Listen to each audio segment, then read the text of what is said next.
ایک شخص کے انتقال کے بعد جب گھر کے اندر بیوہ کے اوپر مفلسی کا دور چلنے لگا تو اس نے اپنے بیٹے کو کہا کہ بیٹا یہ میرا ایک نیکلس ہے، ایک قیمتی ہار ہے جو تمہارے باپ کے دیا ہوا تحفہ ہے، تم اس ہار کو اپنے ماموں کے پاس لے جاؤ، کیونکہ تمہارا ماموں جو ہے وہ ایک پتھر شناس ہے، اس کا ہیرے جواہرات کا پتھر کا کام ہے، لہٰذا یہ اچھے داموں میں بک جائے گا۔ تو وہ لڑکا اپنے ماموں کے پاس اس ہار کو لے گیا اور کہا کہ ماموں جان، امی نے یہ ہار بھیجا ہے کہ یہ ہار آپ دیکھ لیں، اگر اچھی قیمت میں بکتا ہے تو یہ ہمیں کچھ پیسوں کی ضرورت ہے۔ تو ماموں نے جب وہ ہار دیکھا تو کہا کہ تم ایسا کرو، تم اس ہار کو نہیں بیچو، تم کل سے میرے پاس کام پر آ جاؤ، لہٰذا میں تمہیں کچھ مزدوری بھی دوں گا، مہینے کے بعد تنخواہ بھی دوں گا، اس طرح تمہارا گھر بھی چلتا رہے گا اور میرے کام میں معاونت بھی حاصل ہو جائے گی۔ تو وہ بچہ اپنے گھر میں گیا اور کہا کہ امی ماموں تو یہ کہہ رہے ہیں کہ تم اس ہار کو مت بیچو، تم کل سے میرے پاس کام پر آ جاؤ، میں ڈیلی کی ڈیلی بھی کچھ نہ کچھ دیتا رہوں گا اور مہینے کی تمہیں سیلری بھی دوں گا، اس طرح تمہارا بھی کام چلتا رہے گا اور میرا بھی کام چلتا رہے گا۔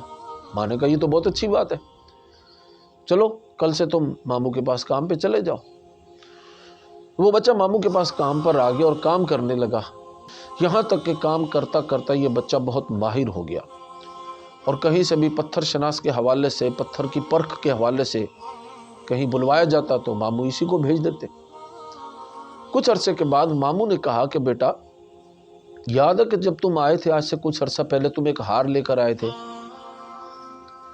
تو اس وقت تو اس ہار کی قیمت نہیں تھی لیکن آج اس کے ریٹ اچھے مل جائیں گے، لہٰذا تم جاؤ اور امی سے وہ ہار لے آؤ۔ بیٹے نے کہا ماموں اب اللہ کا شکر ہے اس چیز کی حاجت نہیں ہے، اللہ کا دیا بہت کچھ ہے میرے پاس۔ تو کہا کہ بیٹا وہ ہار رکھ کر کرو گے کیا، ابھی اس کی قیمت اچھی مل رہی ہے لہٰذا اس کو بیچ دو۔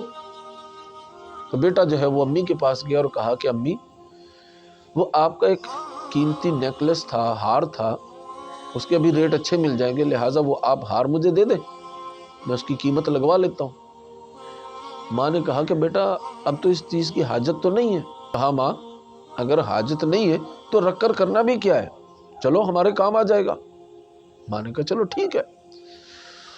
تو جس وقت ماں نے اس کو وہ ہار دیا اور لڑکے نے وہ ہار پکڑا نا، تو ہار پکڑتے کے ساتھ ہی بچے کے پاؤں تلے زمین نکل گئی اور وہ ہار زمین پر گر گیا۔ ماں نے کہا کہ بیٹا کیا ہوا؟ کہ ماں کچھ نہیں، بس آپ اس ہار کو رکھ لیں، رہنے دیں، اس کو مت بیچیں۔ ماں نے کہا بیٹا کیوں؟ تو کہا بس چھوڑیں اس کو، آپ اس کو رکھ لیں۔ ماں نے وہ رکھ لیا۔ اب جب دکان پر گیا تو ماموں نے کہا کہ بیٹا وہ ہار نہیں لائے تم؟ کہا ماموں کل لاؤں گا۔ کل گیا تو کہا بیٹا ہار نہیں لائے تم؟ کہا ماموں کل لاؤں گا۔ تو ماموں نے کہا بیٹا تم لاؤ گے نہیں، مجھے پتا ہے۔ نے کہا کیوں ماموں؟ کہا اس لیے کہ بیٹا تم جان گئے ہو وہ ہار کیسا ہے۔ جس وقت تم میرے پاس ہار لائے تھے نا، اگر میں اس وقت کوڑیوں کے بھاؤ کم قیمت میں اس ہار کو بیچ دیتا تو ساری زندگی میری بہن یہ مجھے تانا دیتی کہ میرے تو بھائی نے مجھے ڈبو دیا، میرا قیمتی ہار کوڑیوں کے داموں بیچ دیا، تو اس وجہ سے میں نے اس کو واپس کر دیا اور تمہیں رکھ لیا، کیونکہ پیسوں سے زیادہ رشتے قیمتی ہوتے ہیں، تو میں نے رشتوں کو ترجیح دی، پیسے کو ترجیح نہیں دی۔ اور آج جب تم اچھے پتھر شناس بن گئے ہو، تمہیں پتھر کی پرکھ آ گئی ہے، تو تم نے دیکھ لیا کہ وہ ہار کیسا تھا۔